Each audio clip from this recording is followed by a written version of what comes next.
Chris on the phone, and he says, "Hey man, I just drove by your law practice. It's like in an apartment complex. Good luck. I'm a millionaire, and I'll spend as much money as I have to see to it that you get nothing." Right, and then we spanked him. And we spent 2 years.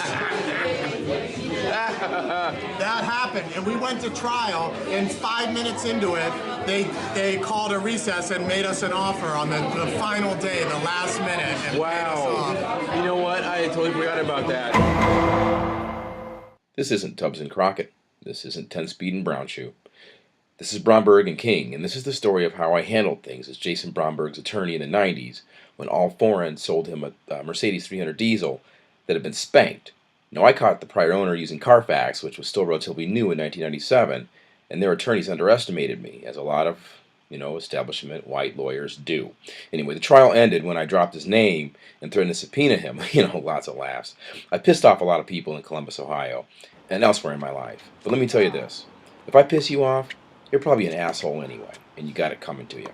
So we're going to get back to the story in a minute, after you watch Jason do what he did almost invariably 15 to 18 years ago, which was beat me at tennis.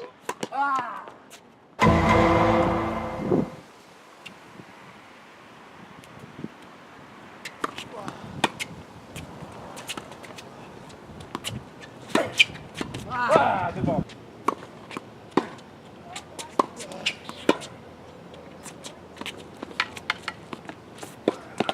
God, how could you hit the fucking net? The worst drop shot ever.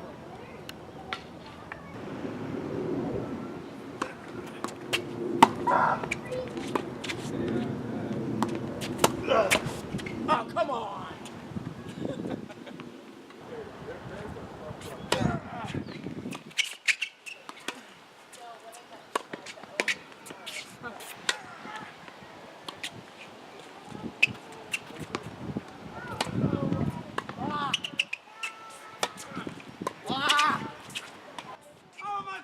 God!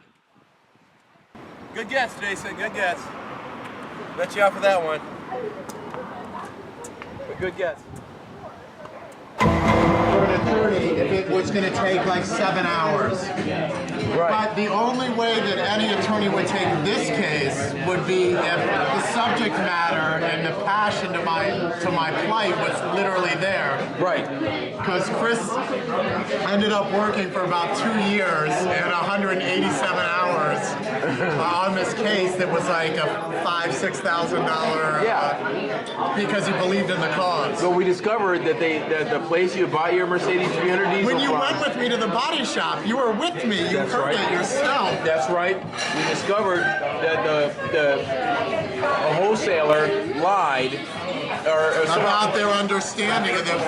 They knew it had been spanked, and they lied. We found it through Carfax or whatever. We found the original owner. And he's like, "Oh, I was in a bad accident with that car. The whole front quarter panel was replaced and everything. Fucking unibody reconstruction, all of it. Chris went with me to pick up the car from the body shop where I bought it from. They were doing some work to it.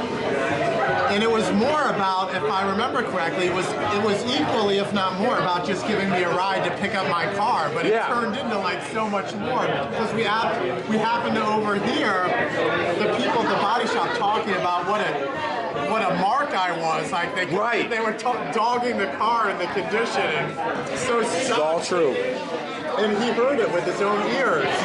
Like they were talking about damage to the car that, was never revealed to me. Like, what a piece of shit this is.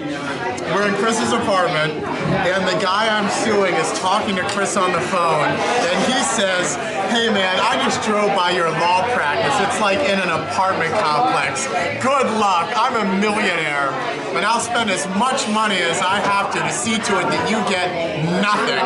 Right, and then we spanked him. And we spent 2 years. That happened, and we went to trial, and 5 minutes into it, they called a recess and made us an offer on the final day, the last minute, and paid us off. You know what? I totally forgot about that. Oh my God, wow. That's my life 15, 18 years ago, man, with guys like this guy. Well, there's no guy like this guy. This is the guy. Tex.